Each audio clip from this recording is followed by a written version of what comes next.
है तो भाई को घर से निकलना पड़ेगा, और अगर भाई को मनाए तो लुगाई घर छोड़ के चली जाएगी, है ना। अब एक तरफ लुगाई एक तरफ भाई, बीच में फंस गयो लाई। एक तरफ लुगाई एक तरफ भाई, बीच में फंस गयो लाई।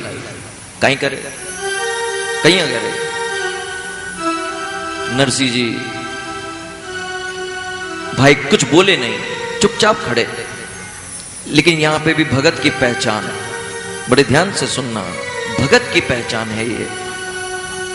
भगत अपने स्वभाव से कभी भी, जो भगत होगा वो अपने स्वभाव से कभी दिक्कत पैदा नहीं होने देगा, मनमुटाव नहीं होने देगा, तकलीफ नहीं होने देगा। नरसिंह जी के पिताजी की जायदाद में बराबर के हिस्सेदार थे।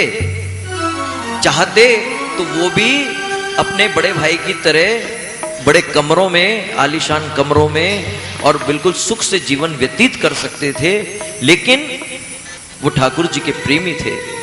और जो ठाकुर जी के प्रेमी होते हैं वो अपनी वजह से कभी तकलीफ नहीं आने देते। यहां भी नरसिंह का विश्वास अपने ठाकुर जी पे कायम रहा, पक्का। नरसिंह जी ने अपने भाई की व्यथा को समझा। वो समझ गए कि मेरा भाई कुछ नहीं कह पाएगा और ये तकलीफ में आ जाएगा। तब नरसिंह जी ने अपने भोजाई से कहा कि भोजाई जी, आप क्यों जाओ, आप यहीं रहो। अगर तकलीफ है तो मैं जाऊं हूं,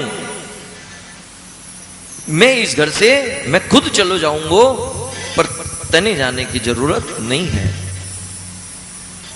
भाई कुछ नहीं बोल पाया। तब नरसिंह जी ने अपनी पत्नी और अपने बेटे के साथ उस घर को छोड़ने की तैयारी की। जब नरसिंह जी अपनी पत्नी और अपने बच्चों को लेकर घर से रवाना होने लगे, तो यहां भी देखो उस भुजाई की चालाकी, जिसकी फितरत में हो शुरू से ही चालाकी, उसकी चालाकी उसके मरने तक कभी खत्म नहीं होती। जब नरसिंह जी अपनी पत्नी और बच्चे के साथ रवाना होने लगे तो नरसिंह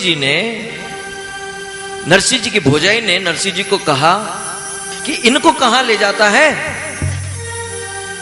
खुद तो भूखा रहेगा और इनको भी भूखा मारेगा, दोनों को।